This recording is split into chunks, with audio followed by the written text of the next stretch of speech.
আসসালামু আলাইকুম। আজকের এই ভিডিওতে জাতীয় বিশ্ববিদ্যালয়ের অধীনে ঢাকার মধ্যে টপ 5 কলেজ সম্পর্কে বিস্তারিত তথ্য প্রদান করব। এসব কলেজ কোথায় অবস্থিত এবং এগুলার যোগ্যতা কেমন এবং এগুলোর কি কি সুবিধা রয়েছে সে সম্পর্কে বিস্তারিত তথ্য প্রদান করব। আপনি যদি আমার চ্যানেলে নতুন হয়ে থাকেন তাহলে অবশ্যই চ্যানেলটি সাবস্ক্রাইব করে পাশে থাকুন। নাম্বার 5 এ রয়েছে দোহার নবাবগঞ্জ কলেজ, যেটার অবস্থিত শামসাবাদ নবাবগঞ্জ, ঢাকা 1320। এটা প্রতিষ্ঠিত হয় 1965 সালে।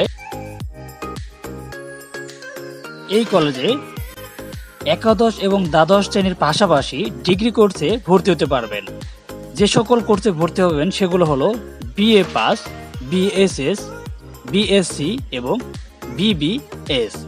এছাড়াও অনার্স কোর্সে আপনারা ভর্তি হতে পারবেন যে সকল সাবজেক্টে, সেগুলো হলো বাংলা, অ্যাকাউন্টিং, ম্যানেজমেন্ট এবং বোটানি। 5টা সাবজেক্টে আপনারা অনার্সে ভর্তি হতে পারবেন। এছাড়াও মাস্টার্সের প্রিলিমিনারিতে 2টা সাবজেক্টে ভর্তি হতে পারবেন, একটা হলো অ্যাকাউন্টিং এবং ম্যানেজমেন্ট কোর্সে। সো ঢাকার মধ্যে যারা জাতীয় বিশ্ববিদ্যালয়ের অধীনে সরকারি কলেজে ভর্তি হতে চান তারা চাইলেই এই কলেজে চয়েস লিস্টে রাখতে পারেন। নাম্বার 4 এ রয়েছে সরকারি বঙ্গবন্ধু কলেজ।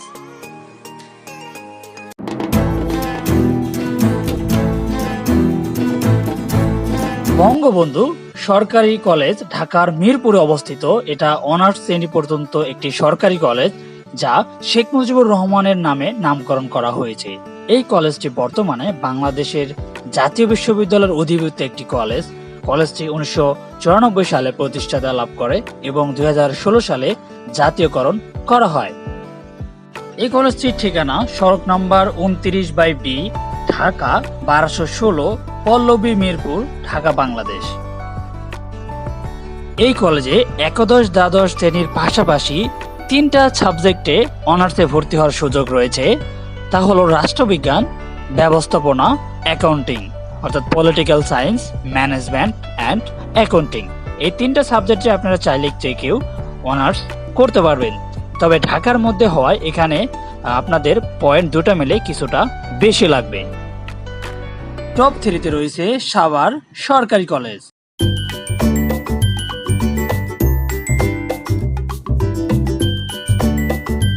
সাভার সরকারি কলেজ ঢাকার জেলার সাভার উপজেলায় অবস্থিত, ঢাকার অধীনে একটা স্বনামধন্য কলেজ।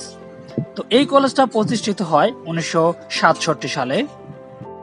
সাভার সরকারি কলেজে একাদশ এবং দ্বাদশ শ্রেণীর পাশাপাশি যে সকল সাবজেক্টে আপনারা চাইলে অনার্সে ভর্তি হতে হবেন সেগুলো হলো Bangla, English, ICT, physics, chemistry, mathematics, geology, botany, management, marketing, accounting. তো এই কলেজে ভর্তি হওয়ার জন্য এসএসসি এবং এইচএসসি মিলে ন্যূনতম 8.5 পয়েন্ট প্রযোজ্য। এছাড়াও এখানে অনেক প্রতিযোগিতা রয়েছে, তাই আরো বেশি পয়েন্ট হলে তবেই আপনারা মেরিট লিস্টে ভর্তি হতে পারবেন। টপ 2 এ রয়েছে সরকারি তোলারাম কলেজ।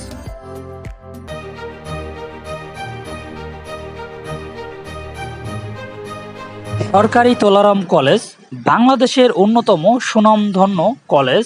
এটা ঢাকার নারায়ণগঞ্জে অবস্থিত।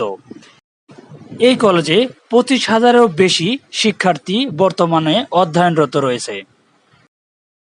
এই কলেজে প্রচলিত প্রায় সকল সাবজেক্টেই মাস্টার্স, অনার্স এবং ডিগ্রি পাস কোর্স করা যায়। তবে এই কলেজে ভর্তি হওয়ার জন্য অ্যাটলিস্ট একটাতে জিপিএ 5 থাকা চাই, কারণ এটা অনেক সুনামধন্য এবং অনেক ভালো পড়াশোনার পরিবেশ হওয়ার জন্য অনেক প্রতিযোগিতা রয়েছে। তাই ভর্তি হওয়ার জন্য ন্যূনতম 9 পয়েন্ট প্রযোজ্য। প্রিয় বন্ধুরা, এই লিস্টের 1 নম্বরে রয়েছে সরকারি টঙ্গী কলেজ।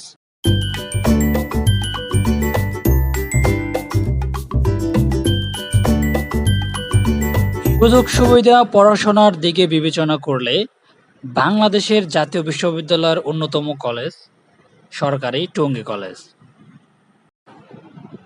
টঙ্গী কলেজ ঢাকার টঙ্গীতে অবস্থিত। 1972 সালে কলেজটিতে প্রতিষ্ঠা হবার পর থেকেই বহু সুনাম অর্জন করেছে।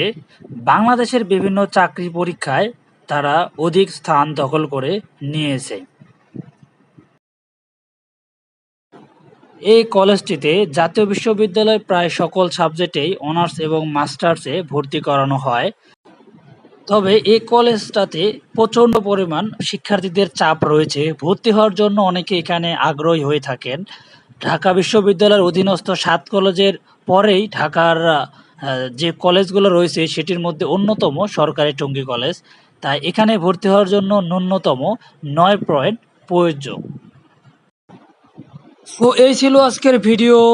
পরবর্তীতে কোন বিষয়ে আপনারা ভিডিও আপডেট চান অবশ্যই আমার কমেন্ট বক্সে জানাবেন, এবং কোনো সাজেশন জানার থাকলে অবশ্যই কমেন্ট বক্স আপনাদের জন্য খোলা রইল। সবার জন্য রইল শুভকামনা। আসসালামু আলাইকুম।